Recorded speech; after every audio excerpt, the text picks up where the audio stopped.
آج وہ مدینے جائیں تو پرانا ریلوے اسٹیشن نہیں بنا ہوا ہے ترکیوں کے زمانے کا، وہی مقام زورہ تھا، وہاں بازار لگتا تھا تو وہاں جا کے اذان کہلواتے تھے. وہی اذان ہے جو کھینچ کھینچ کے مسجد تک لے آیا گیا ہے. پھر بھی اگر آپ کو ضرورت ہے گاؤں میں بستی میں تو بے شک دلا سکتے ہیں، اگر کوئی ایک دیتا ہے کوئی حرج نہیں ہے. لیکن وہ اذان جو جمعے کے ٹائم میں بہرحال وہ محل نظر ہے اور دیکھنا پڑے گا اس کو. تو ایک ہی اذان اللہ کے رسول صلی اللہ علیہ وسلم کے، ابو بکر عمر ان کے زمانے میں ہوتی تھی، اور اگر کوئی شخص وہ دیتا ہے تو بے شک درست ہے، صحیح ہے، کوئی غلط نہیں ہے. اللہ آپ کو لمبی عمر عطا کرے، آپ کو بھی اللہ لمبی عمر عطا فرمائے، آمین. اور بہت ترقی دے، اللہ آپ کو بھی ترقی دے. اللہ کا شکر ہے کہ آپ کی تقریروں سے بہت فیض حاصل ہو رہا ہے، اللہ جزائے خیر دے. روحوں کے تعلق سے کچھ تفصیل سے بتائیے، کیونکہ دراصل یہ روح ہی کا چکر ہے جس کے چکر میں بر صغیر کے باباؤں نے، عالموں نے سیدھے سادے مسلمانوں کو گمراہ کیا ہوا ہے، پھانس کر رکھا ہے. مرنے کے بعد روح کا اصل مقام کہاں ہے؟ عالم برزخ کیا ہے؟ امن و امان کی حالت میں رہتا ہے. سورہ کہف میں آیت نمبر 17 میں اولیاء اور مرشد کا ذکر ہے. مہربانی فرما کر بتلائیں. انشاءاللہ عذاب قبر کی حقیقت آئندہ ہفتے میری تقریر کا موضوع ہے. آئندہ ہفتے کہہ رہا ہوں، کل نہیں پرسوں میرا موضوع ہے. انشاءاللہ میں اس موضوع کو اس کے اندر لانے کی کوشش کروں گا. دیگر عرض خدمت یہ، والدہ کا انتقال پچھلے 2 سال قبل ہو گیا ہے، اس میں یہیں سعودی عرب میں تھا. اللہ انہیں جنت الفردوس میں جگہ عطا فرمائے، آمین. اب میں ہندوستان جا رہا ہوں. میرا سوال یہ ہے کہ میں وہاں پر میری ماں کی قبر پر جا کر کیا پڑھوں؟ اور دوسرا سوال یہ ہے کہ جو میرے رشتہ دار وغیرہ روٹیں تو کیا مجھے بھی روئیں تو کیا مجھے بھی رونا چاہیے؟ کیونکہ میں سنا تھا کہ سو کے صرف 3 دن منانا ہوتا ہے. قرآن و حدیث کی روشنی میں جواب دے کر آگاہ فرمائے. اللہ رب العزت، آپ بڑے بھولے لگ رہے ہیں عبد المجیب صاحب، اللہ آپ کو جزائے خیر دے. آپ جب جائیں اپنے والدہ کی قبر پر، وہاں جا کے ان کے لیے نماز جنازہ پڑھیں، جیسا کہ اللہ کے نبی نے اس بڈھی کی عورت جو تھی مر گئی تھی، اس کے قبر پہ جا کے نماز جنازہ پڑھی تھی. تو یہ جائز ہے، آپ وہاں جائیں، ان کے لیے نماز جنازہ پڑھیں قبر پر، کوئی حرج نہیں ہے. نمبر 2، اگر رشتہ دار آئیں اور وہ روئیں اور آپ کی آنکھوں سے آنسو نکلے تو روئیں، یہ رحمت ہے جو آپ کے دل سے نکل اپنے ماں کے لیے. اب یہ نہیں کہ مرچی اور پیاز لگا کے زبردستی روئیں، ہے نا، اس کا حکم اسلام نہیں دیتا ہے. اگر آپ کا دل روتا ہے اور 2 سال ہو گئے مرے ہوئے تو بے شک آج بھی آپ روتے ہوں گے محبت سے، تو کوئی حرج نہیں ہے. سمجھ رہے ہیں؟ کیا حضور اکرم صلی اللہ علیہ وسلم کا نماز جنازہ پڑھا گیا تھا؟ اگر پڑھا گیا تو امامت کس نے کی تھی؟ بے شک نبی کریم صلی اللہ علیہ وسلم کی نماز جنازہ صحابہ کرام نے، جبریل نے، اہل بیت نے، سب نے پڑھی تھی. سمجھ رہے ہیں؟ البتہ کوئی امام نہیں تھا، نہ ہی وہ امام وغیرہ کوئی امام آگے نہیں تھا، ٹھیک ہے، بلکہ نماز جنازہ پڑھی گئی تھی. یہ شیعوں کی بات ہے جو یہ کہتے ہیں کہ نماز جنازہ نبی صلی اللہ علیہ وسلم کی نہیں پڑھی گئی تھی. اچھا، گاؤں میں، سوال نمبر 1، گاؤں میں جمعے کی نماز لاؤڈ اسپیکر میں ادا کر سکتے ہیں کہ نہیں؟ اگر ضرورت ہے تو بے شک کر سکتے ہیں، کوئی حرج نہیں ہے. اگر آواز پیچھے تک نہیں جاتی ہے یوں بھی کوئی حرج نہیں، لاؤڈ اسپیکر سے نماز ادا کرنا یوں بھی کوئی حرج نہیں ہے. جمعے کی نماز ہو یا دوسری نمازیں ہوں استعمال کر سکتے ہیں، کوئی حرج نہیں ہے. ہمارے ہاں جو مولوی لوگوں نے یہ سب فتوے نکالنے ہیں تو یہ صرف کس بیس پر ہے معلوم ہے؟ یہ بس مرغے کی ایک ٹانگ کی بیس پر، اور کوئی اس کی دلیل ولیل نہیں. بس آپ یہاں نیت باندھ کے نماز پڑھ رہے ہیں، تو دوسرے نے کہا میں یہاں پڑھوں گا، تیسرے نے کہا میں نیچے ایک دم پکڑ کے پڑھوں گا، کسی نے کہا میں کھول کے پڑھوں گا. بس یہ صرف ٹیڑھی بازیاں ہیں، یہ قسم کے یہ خامخواہ کے اختلافات ہیں، اور خامخواہ کو امت کو بانٹنا اس کی کوئی حقیقت نہیں ہے. مولویوں کی یہ مشوہ ہیں، صرف چونچلے بازیاں ہیں یہ. سوال نمبر 2، حضور پرنور صلی اللہ علیہ وسلم کے والد محترم اسلام قبول کیے تھے کہ نہیں؟ بلکہ وہ اس سے پہلے ہی مر گئے تھے. گنہگار بندہ جنت میں جا سکتا ہے کہ نہیں؟ بے شک جا سکتا ہے. سمجھ رہے ہیں؟ گنہگار اگر وہ مشرک نہیں ہے اور گنہگار ہے نا، تو بے شک اللہ رب العزت چاہے تو اسے اس کے تمام گناہوں کو معاف کر کے وہ جنت میں داخل فرما دے، اور اگر چاہے تو اس کے گناہوں کے حساب سے اس کو جہنم میں ڈال کر اس کی سزا دے کر آخر میں اسے ضرور جنت میں آنا ہی آنا ہے انشاءاللہ تبارک تعالیٰ، ہے نا، بشرطے کہ وہ مشرک نہ ہو. سوال، میں اپنی لڑکی کا نام آئے دین رکھنا پہ صحیح ہے؟ میں اپنی لڑکی کا نام آئے دین رکھا، کیا صحیح ہے کہ نہیں؟ آئے دین پتہ نہیں بھائی، یہ نام مجھے نہیں معلوم ہے آئے دین کیا نام ہوتا ہے، یا آپ نے غلط لکھا. بہرحال آپ صحیح حدیث لوگوں تک پہنچائیے، اللہ آپ کو توفیق، آمین. اللہ آپ کو بھی جزائے خیر دے، اللہ آپ کی دعاؤں کو قبول فرمائیں. محمد طاہر فیصل آباد، السلام علیکم. سوال، اس واضح کریں. شربت کے حساب سے جواب دیں. کیا ہے؟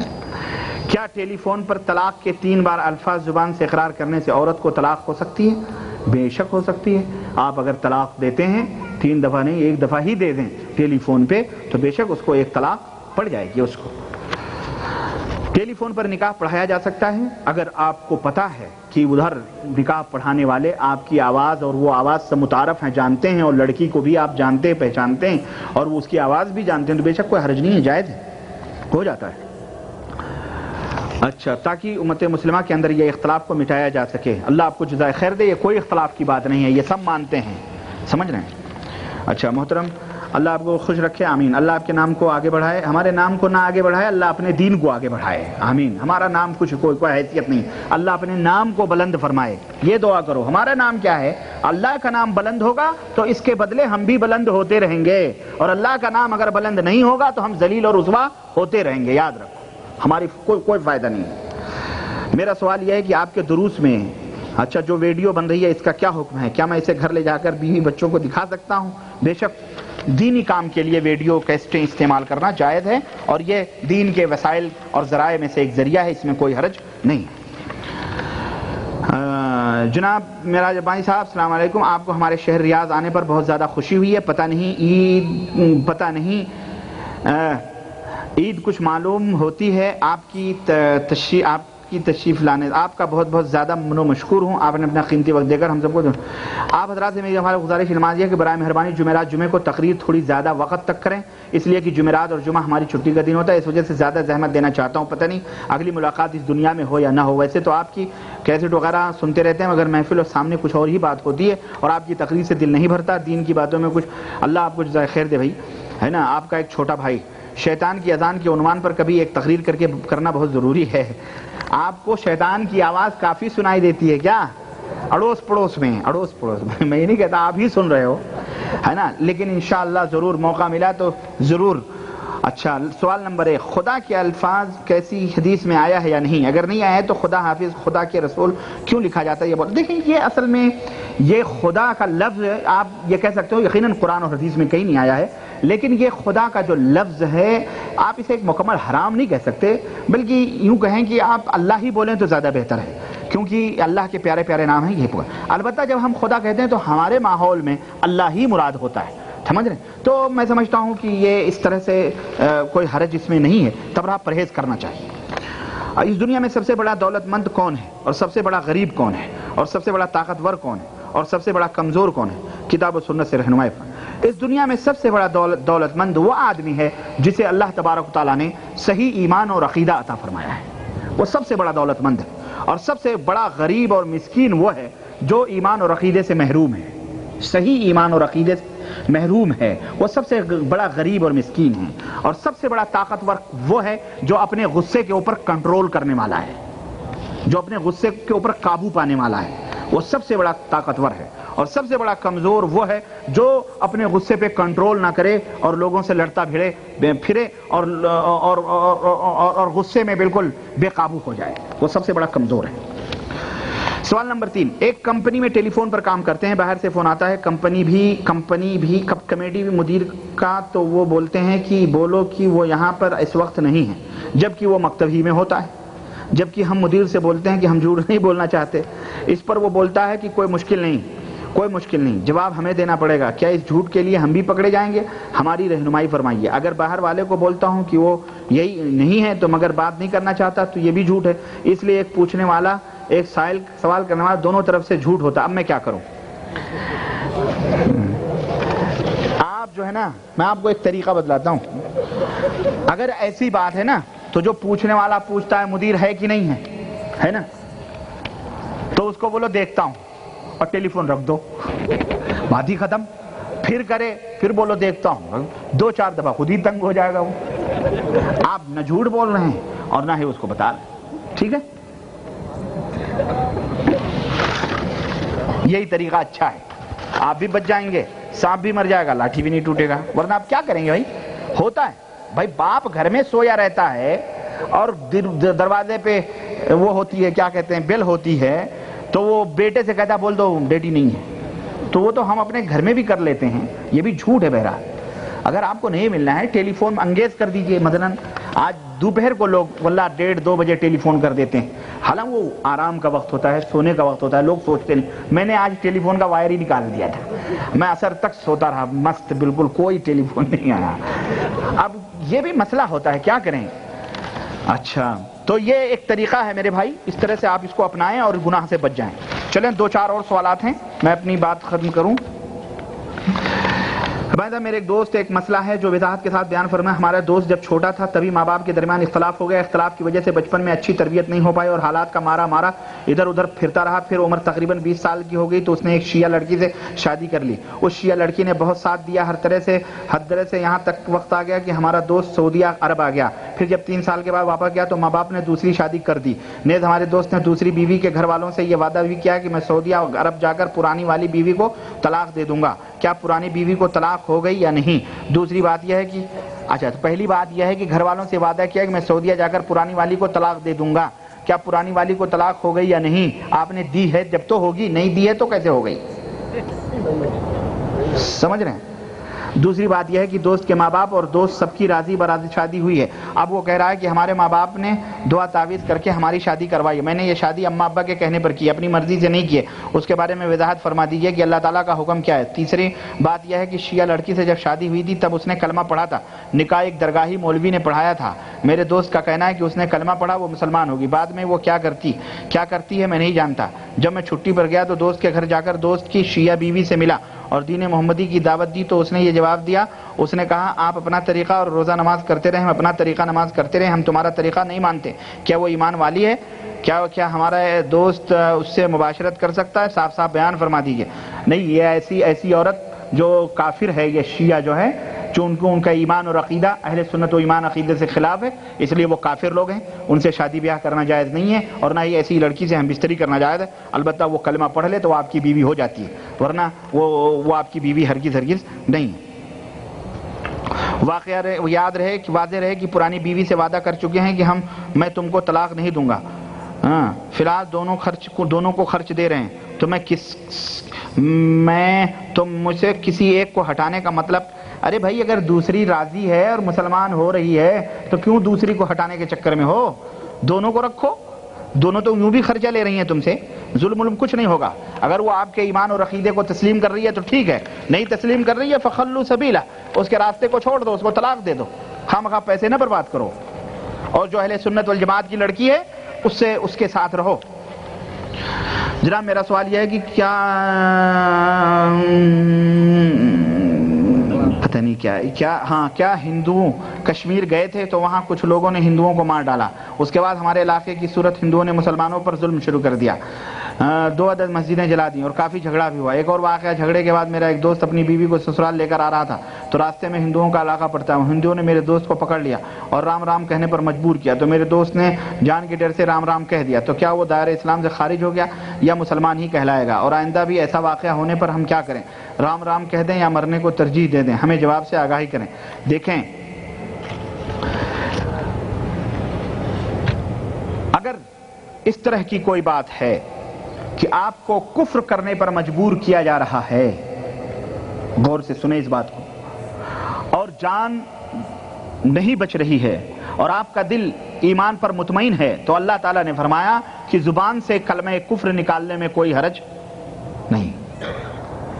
ٹھیک ہے، بشرطے کہ دل مطمئن ہو. لیکن اگر شرک کرنے پر مجبور کیا جا رہا ہے، دونوں کو سمجھو ذرا. اللہ کا انکار کرے اگر کوئی شخص اور دل مطمئن ہے مجبوراً تو یقیناً اس کے اوپر کوئی حرج نہیں. لیکن اگر کوئی شخص کہہ رہا ہے کہ نبی صلی اللہ علیہ وسلم اپنے نبی کو گالی دے دو، رسالت کا انکار کر دو، اللہ کے ساتھ کفر کر دو، کوئی حرج نہیں ہے. دل مطمئن ہے تو آدمی اپنی زبان سے کہہ سکتا ہے، مومن رہے گا وہ. لیکن اگر کوئی شخص یہ کہتا ہے کہ شرک کرو، یعنی اللہ تبارک و تعالیٰ کے سوا غیروں کو اپنا مشکل کشا سمجھو یا ان کو مدد کے لیے پکارو، اللہ کے حبیب صلی اللہ علیہ وسلم فرماتے ہیں وَإِن قُتِّلْتَ أَوْ حُرِّقْتَ، تمہارے ٹکڑے ٹکڑے کر دیے جائیں، تمہیں جلتی ہوئی انگاروں میں ڈال دیا جائے، یہ گوارا کر لو لیکن اللہ کے ساتھ کسی کو شریک.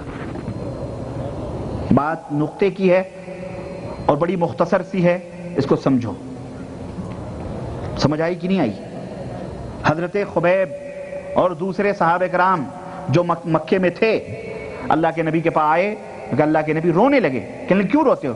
کہنے میرا مالک کہتا آپ کو گالیاں دوں، آپ کا انکار کروں، کیا کروں، پریشان ہوں. اللہ کے نبی صلی اللہ علیہ وسلم نے فرمایا جو وہ کہتا ہے کر دو، تمہارا دل تو مطمئن ہے نا. نبی نے خود گالیاں کھانا گوارا کر لی، اللہ نے اپنا انکار کرنا گوارا کر لیا کہ میرا انکار کر دو، تمہارا دل مطمئن ہونا چاہیے. لیکن شرک یہ اتنا بڑا گناہ ہے جو کبھی بھی معاف. وَإِن قُلْتَ يَا مُعَاذ لَا تُشْرِكْ بِاللَّهِ، اللہ کے نبی نے فرمایا اے معاذ اللہ کے ساتھ شرک نہ کرنا. وَإِن قُتِلْتَ أَوْ حُرِّقْتَ، بھلے تجھے بوٹی کر دی جائے یا تجھے انگار میں جلا دیا جائے. اگر کوئی کافر کرسچن ہو، ہندو یا کوئی بھی ہو، اگر کوئی یہ کہتا ہے تلوار لے کے کہ یہ ہماری دیوی دیوتا ہیں، ان کے سجدے کر لو، ان کے نام کے چڑھاوے چڑھا دو، مکھی ہی چڑھا دو، اپنی گردن کٹانا گوارا کر لو، لیکن کبھی یہ حرکتیں، یہ بات پلے باندھ لو. ٹھیک ہے؟ ہاں. انڈیا میں سب سے زیادہ ظلم عورت کے مسلمانوں، سورت کے مسلمانوں پر ہو رہا ہے. آپ سے گزارش ہے کہ سورت کے مسلمانوں کی دعا کہ اللہ پوری دنیا کے مسلمانوں کی حفاظت فرمائے. بس اللہ کی طرح اللہ کے فرمان کے مطابق وہ لوگ ہوں. ہم بے ایمان ہیں، بدعقیدہ ہیں، اسی وجہ سے یہ ظلم ہو رہا ہے جہاں کہیں بھی ہو رہا ہے. اگر ہم صحیح ہو جائیں نا اور صحیح اسلام ان غیر مسلموں تک پہنچائیں اپنے اخلاق اپنے کیریکٹر سے، تو کوئی ظلم نہیں کرے گا. دوسرا سوال یہ ہے کہ ہمارے مسجد میں کچھ لوگ ایک بڑا ڈبہ لے کر آتے ہیں، اس میں ایک چھوٹی سی ڈبی ہوتی ہے، اس ڈبی میں 10-12 عدد بال رکھے ہوئے ہوتے ہیں. اس ڈبی سے خوشبو بھی آتی ہے. وہاں کے لوگوں کو کہنا وہ بال رسول، یہ دیکھو یہ گند یہاں ہے، تو پٹو گے نہیں، ذلیل نہیں ہوں گے. اور اللہ ایسے لوگوں کو ذلیل ہی کرے گا. یہ جو مشرک ہیں اللہ ایسے ہی کاٹے گا ان کو نہ خواجہ بچائیں گے، نہ حجویری نہ گجویری، کوئی نہیں بچائے گا ان کو. یہ پٹتے رہیں گے جب تک تم خود ان شرک کے نشانیوں کو نہیں مٹاؤ گے. اللہ کی قسم ایسے مٹتے رہو گے. ان کو مٹاؤ، اللہ تمہیں رفعت اور بلندی عطا فرمائے گا. تم خود مردے پوجتے ہو، سب شدے علم چدریں اور مورتیاں پوجتے ہو، اپنے ہاتھوں سے ٹھٹیاں پھٹیاں بنا کر سروں پہ رکھ کر حسین بابا ہرے ہرے، حسین بابا ہرے ہرے خود کرتے ہو. تو پھر تم پٹے ہوئے نہیں، کٹو گے نہیں تو اور کیا ہوگا. تم میں ان میں کیا فرق ہے جو گنیش نکال کر کے گلیوں میں گھومتے ہیں؟ ہم نے تو اپنی آنکھوں سے دیکھا ہے. کیا کوئی فرق نہیں؟ کوئی فرق نہیں ہے. وہ رام دین ہے یا محمد دین ہے، بس اس میں دونوں میں کوئی فرق نہیں. اس لیے اللہ سے توبہ کرنا چاہیے ایسے لوگ. اسلام یہ نہیں ہے، یہ اسلام کو ملیا میٹ کرنا ہے، اسلام کو بدنام کرنا ہے، اور ہندوؤں کی نظروں میں اسلام کو بدنام کرنا ہے. اسی وجہ سے وہ مسلمان نہیں ہو رہے ہیں. وہ دیکھ رہے ہیں کہ یہ ایسا کر رہے ہیں تو ایسا ہو رہا ہے.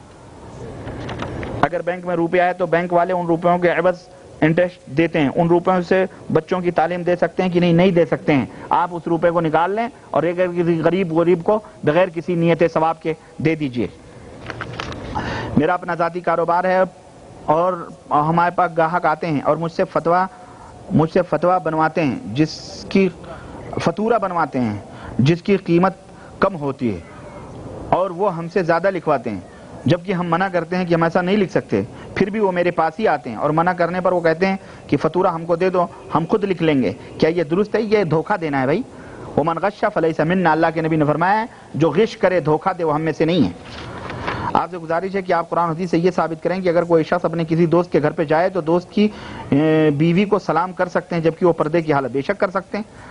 اللہ کے رسول صلی اللہ علیہ وسلم فرمایا اگر فتنے کا ڈر نہیں ہے عورتوں سے تو اللہ کے نبی کر سکتے ہیں، کوئی حرج نہیں ہے. صحابہ کرام کرتے تھے. ایک بوڑھیا کے پاس جمعے کے دن جاتے تھے، ان سے سلام کرتے، پھر وہ جو کچھ بنا کے دیتی ہیں اس کو کھاتے بھی تھے. تو کر سکتے ہیں، کوئی حرج نہیں ہے پردے کے ساتھ. گزشتہ ہفتے کی تقریر میں آپ نے ہندو مذہب کے سلسلے میں تقریر کی تھی، تو کیا واقعی ہندو مذہب میں کوئی نبی آیا جیسا کہ قرآن سے ثابت ہے کہ ہم نے ہر قوم میں نبی کو بھیجا؟ یہ تو کنفرم نہیں معلوم ہے کہ ہندوستان میں جو ہندو قوم تھی یعنی حضرت عیسیٰ علیہ السلام سے پہلے، ان میں جو یہ رام تھے یا بدھسٹ یا جو بھی ان کے جو بڑے مطلب رشی منی تھے، یہ کون تھے ان کی حقیقت کا مکمل طور پہ علم نہیں ہے. جس طرح یہودیوں نے اپنی کتابوں کو بدل دیا، قرآن کے اپنے اللہ کی نازل کی ہوئی کتابوں کو کرسچنوں نے بدل دیا، یہ ہندوؤں نے اس کے اندر بھی ہو سکتا ہے تبدیلی کی ہو. ہم کنفرم نہیں کہہ سکتے کہ ان کے یقیناً اللہ تعالیٰ نے ہر قوم میں نبی بھیجیں. ہو سکتا ہے کہ اس قوم میں بھی نبی آیا ہو تو انہوں نے اس نبی کی باتوں کو بدل دیا ہو, کیونکہ ہندوؤں کی جو دھارمک کتابیں ہیں, یجروید ہے, رگ وید ہے, سام, ان کتابوں کے اندر بہت ساری ایسی چیزیں ہمیں ملتی ہیں جس کے اندر مکمل طور پر اسلام کا پریچے ہے, مکے کا ذکر ہے, محمد صلی اللہ علیہ وسلم کا ذکر ہے, محمد صلی اللہ علیہ وسلم کی والدہ آمینہ کا ذکر ہے, اور باقاعدہ ان کی نشانیاں ہیں, صحابہ کرام کا ذکر ہے, یہ ویدوں کے اندر موجود ہے. تو عین ممکن ہے کہ پچھلے زمانے میں ان کے درمیان بھی کوئی اللہ نے کوئی نبی بھیجا ہو جس نے یہ ان کو ان کے باپ داداؤں کو بتلایا ہو, اور اس نے وید کے لکھتے وقت وہ پوری باتیں اس نے تحریر کی ہوں, اور ان ہندوؤں نے آج اس کو چھپایا ہوا ہے. اور اس کتاب کے اندر باقاعدہ کلکی اوتار کے نام سے بہت سارے نام خوشخبریاں موجود ہیں, لیکن یہ برہمن, یہ پنڈت یہ ہندوؤں سے چھپا رہے ہیں. جیسے یہودی اور نصرانی چھپاتے ہیں ایسے یہ بھی چھپا رہے ہیں. تو اس میں کوئی شک نہیں ہے کہ ان کے اندر بھی اللہ کے نبی آئے ہوں گے, اسلام کی دعوت دی ہوگی, لیکن ان برہمنوں نے اس کو بدل کر کے اپنے خود کو پجوانا شروع کیا. اور وہ جو اللہ کے اچھے نیک بندے تھے, رام ہی تھے, وہ بھی اچھے بندے رہے ہوں گے, اور ان سے پہلے جو لوگ تھے وہ بھی اچھے بندے رہے ہوں گے. اسی لیے اسلام نے ان کے خداؤں یا ان کے معبودوں کو برا بھلا کہنے سے منع کیا ہے. اللہ رب العزت نے قرآن کریم میں فرمایا ہے کہ جو لوگ اللہ کے سوا غیروں کو پوجتے ہیں, دیوی دیوتاؤں بتوں کو, ان کے خداؤں کو گالیاں مت دو. کیوں؟ اس لیے کہ وہ تمہارے اللہ کو گالیاں دشمنی میں دے سکتے ہیں, ہے نا, اس لیے ان کو برا بھلا نہ کہو. تو بہرحال اس سے پرہیز کرنا چاہیے, اور عین ممکن ہے, اور تحقیقی طور پر لوگوں نے کچھ تحقیق کی ہے, لیکن بہرحال وہ ایک قیاسی چیز ہے, مکمل ہمیں علم نہیں ہے اس کا. کیا کوئی شخص جبکہ اذان ہو رہی ہو اور وہ نماز پڑھ سکتا ہے؟ اگر اذان ہو رہی ہے تو اسے انتظار کرنا چاہیے, اذان ختم ہو جائے تب وہ نیت باندھے, لیکن اگر وہ نیت باندھے ہوئی ہے تو نماز وہ پڑھے, کوئی حرج نہیں.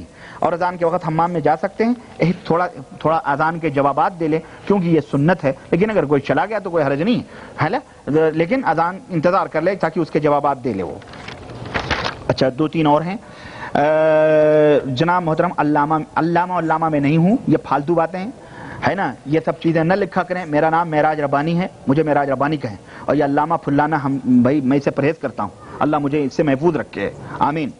ایک سائل جو بہت دکھی اور اپنوں کا ستایا ہوا آپ کی درخواست کرتا ہے کہ آپ ہمیں فتویٰ دیں کہ شیعہ حضرات سے ایک موحد اہل حدیث لڑکی کا نکاح ہو سکتا ہے کہ نہیں, کیونکہ اس بات پر میری برادری, میرے رشتہ دار, سگے بھائی, ماں تو اپنے غیر بھی ناراض ہیں اور ہم کو برادری سے نکالا, خارج کیا.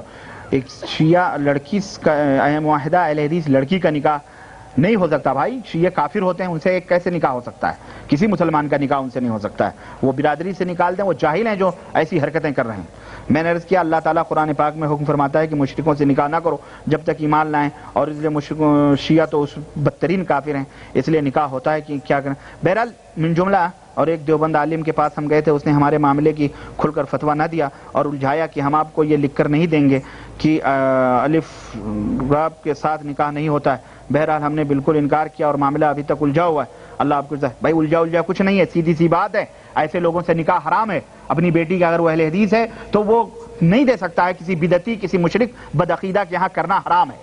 توبہ کرے وہ اللہ تعالیٰ سے, اور ورنہ وہ اہل خبیث ہے, وہ اہل حدیث نہیں ہے. اپنا نام کٹوا لے. وہ وضو میں سرکہ اور کان کا مسح کرنے کے علاوہ بہت لوگ گردن کا مسح کرتے ہیں, تو کیا یہ صحیح ہے؟ ہرگز صحیح نہیں ہے, یہ بدعت ہے, نہیں کرنا چاہیے. یہ اللہ کے نبی صلی اللہ علیہ وسلم سے صحیح حدیث سے ثابت نہیں ہے. نماز میں رفع یدین کرنا ضروری ہے, نماز میں رفع یدین کرنا سنت ہے. امام شافعی کہتے ہیں رحمۃ اللہ علیہ, جو حق ہیں امام ہیں, وہ کہتے ہیں اگر کوئی رفع یدین نہ کرے تو اس کی نماز ہی نہیں ہوتی ہے. اس لیے رفع یدین کرنا یہ نماز کی زینت ہے اور اللہ کے رسول صلی اللہ علیہ وسلم کی سنت ہے. اس کے بغیر اب اگر آپ یہ پوچھیں گے کہ اس کے بغیر نماز مکمل ہوتی ہے نہیں, اس کے بغیر مکمل ہوتی نہیں, اس کے بغیر مکمل ہوتی نہیں, تو پھر تو پوری نماز ہی خراب ہو جائے گی اور اٹھک بیٹھک باقی رہ جائے گی میرے بھائی. تو نماز میں رہے گا کیا؟ نماز میں فرائض ہیں اور سنن ہیں, انہی کے مجموعے کو نماز کہتے ہیں. ٹھیک ہے, واجبات ہیں, فرائض ہیں, سنن ہیں. اگر تم فرائض ہی صرف ادا کرو گے تو پھر کوے کی چونچ کی طرح مار دو, خلاص. ایسا نہیں کرنا چاہیے. نماز جس طرح رسول اللہ صلی اللہ علیہ وسلم نے فرمایا ہے اس طرح نماز جو ہے پڑھو. اور جو لوگ یہ کہتے ہیں کہ سینے پر ہاتھ باندھنا یا اور یہ تمام سر نماز ہوتی کہ نہیں ہوتی, اللہ کے نبی والی نماز نہیں ہوتی ہے, بس ہمارا یہی جواب ہے. اللہ کے نبی والی نماز بولو نہیں ہوتی ہے, باقی جیسی ہوتی ہے جس مذہب کی وہ ہو جاتی ہے. اللہ کے نبی والی نماز نہیں ہوتی ہے۔ کوئی دکاندار اپنا مال اگر زیادہ قیمت پر بیچے اور اسی قیمت دوسری دکان پر اس سے کم قیمت پر بیچتا ہو، کوئی اپنا مال اگر زیادہ قیمت پر بیچے اور اس قیمت دوسری دکان پر اس سے کم قیمت پر بیچتا ہو، کیا یہ جائز ہے کہ ناجائز؟ کم والا جائز؟ اولاً زیادہ قیمت پر بیچنا اس کی بغیر حد کے، یہ بہرحال غلط ہے، اور مسلمانوں کو تنگ کرنا یا اللہ کے بندوں کو تنگ کرنا ہے۔ البتہ اگر ہمارا یہ مال ہے میں 10 میں دے سکتا ہوں، دوسرا اس کو ممکن ہے باہر سے کہیں سے لایا ہو، وہ 8 میں پڑ رہا ہے تو وہ 9 میں آپ کو دے سکتا، تو یہ اس حساب سے ہے، کوئی حرج نہیں ہے اس میں۔ اچھا جناب، اکیلے فرض نماز پڑھنے کے لیے کیا اقامت ضروری ہے؟ بے شک اقامت کہنا چاہیے، اللہ کے رسول صلی اللہ علیہ وسلم کی اس کے اندر روایت موجود ہے۔ کیا اکیلے نماز پڑھنے میں سورہ اونچی آواز سے پڑھنا ضروری ہے؟ ضروری نہیں ہے، پڑھ سکتے ہیں، کوئی حرج نہیں۔ ہم نماز کے بعد سبحان اللہ 33 مرتبہ، الحمدللہ اللہ اکبر 34 مرتبہ کہتے ہیں، جبکہ یہاں لوگ اللہ اکبر بھی 33 مرتبہ کہتے ہیں، تو یہ دونوں صحیح ہے یا ان میں صحیح ہے؟ کوئی حرج نہیں ہے اس کے اندر، سمجھ رہے ہیں؟ اچھا، اگر اور تسبیحات فرض نماز کے بعد یا سنت نماز کے بعد کہنا چاہیے؟ فرض نماز کے بعد ہیں اور ہمیشہ ہیں، آپ جب بھی آپ کو موقع ملے آپ تسبیحات پڑھتے رہیں۔ بغیر عذر کے سنت نماز چھوڑا جا سکتا ہے؟ نہیں چھوڑنا چاہیے، سنت نماز پڑھنا چاہیے بہرحال۔ اچھا، کچھ پوچھنا نہیں چاہتا، بس ایک گزارش ہے کہ تقریر کرتے وقت جوتا اتار لیا کریں، مہربانی ہوگی۔ ماشاءاللہ تبارک اللہ، جوتا آپ بڑی تیز نظر ہے، جبکہ یہاں پورا بند ہے، مگر شاید سائیڈ میں کسی نے سوال کیا ہو۔ کوئی حرج نہیں ہے میرے بھائی، میں جوتا پہن کے تو نماز پڑھ سکتے ہو، اللہ کی عبادت کر سکتے ہو، تو یہ تو تقریر ہو رہی ہے، یہ بھی اللہ ہی کا ذکر ہو رہا ہے بھائی۔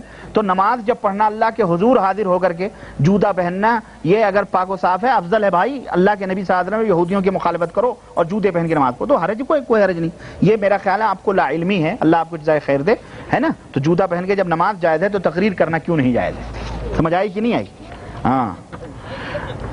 ریاض میں عمرہ کے لیے ایک عمرہ بولنے کے بعد مسجد عائشہ جا کر پھر احرام بدل کر عمرہ نہیں کر سکتے ہیں، یہ تمام سب چیزیں اللہ کے نبی صلی اللہ علیہ وسلم سے ثابت نہیں ہیں۔ میرے ماموں کی لڑکی سے جس سے میری شادی ہونے والی ہے اور وہ نمازی ہے اور ان کے والدین بے نمازی ہیں، ان کو دین کا علم نہیں ہے، مگر وہ لوگ میرے علم کے مطابق شرک سے باز ہیں، کیا ان کے گھر میں شادی کر سکتے ہیں؟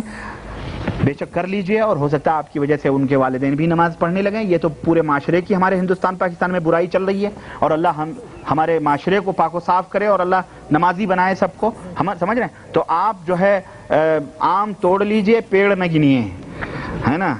پھل لے لیجئے، آپ چھوڑیے نہیں، نمازی ہے تو وہ۔